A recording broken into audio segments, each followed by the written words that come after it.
sinners, but we're not a bunch of sinners because we're on the same team. And so life consists of getting out of the world to come into this place, and we don't really care what happens to the world because at least we found God.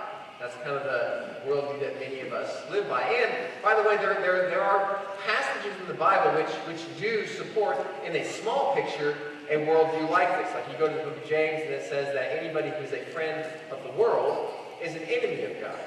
So there are certain places where it seems like there is some truth to this. I would argue that those places are talking about smaller pictures, not the big story. The big story, which we learn in Genesis 12, goes something like this. Okay, you move to the middle here.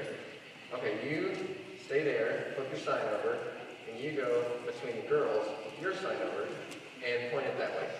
And you turn it around. Perfect. Okay, this I would suggest to you is the way that Genesis 12 paints the picture.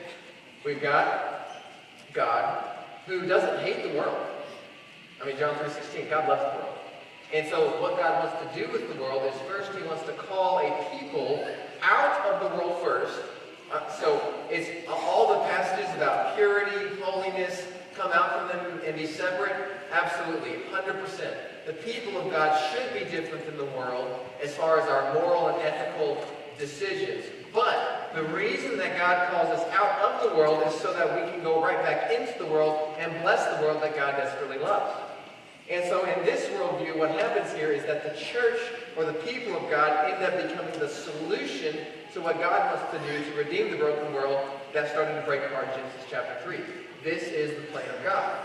Can the people of God become the blessing of the world? So in other words, you can think about it this way. A lot of us would say, I'm so blessed to be saved. That's true. It's also true that you were saved to become a blessing. That's your vocation in the world, is to actually be a blessing to the broken world. You can think about it in terms of water. You guys know this stuff.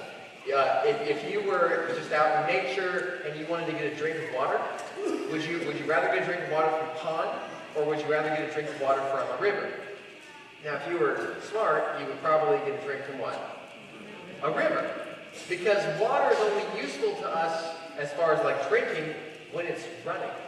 You see, water, when it sits still for a long time, it can actually carry diseases in the water.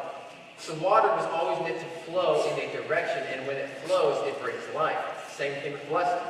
Some of us, we tend to function more like ponds, where we receive the blessing of God, but we don't really give the blessing of God. But we were created to be like rivers or, fire hoses, stuff like that. You can have a really, really pretty pond, but it still has really, really unhealthy water. But we were created not just to receive the blessing of God, but to continue the blessing of God to the broken world. Last week's lesson was all about the connection here.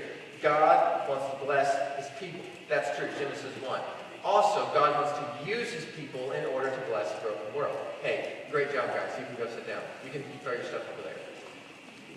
Now, another way to think about this would be, some of you might be thinking, man, why does Phil only pick those 5 college students? Why didn't you pick me?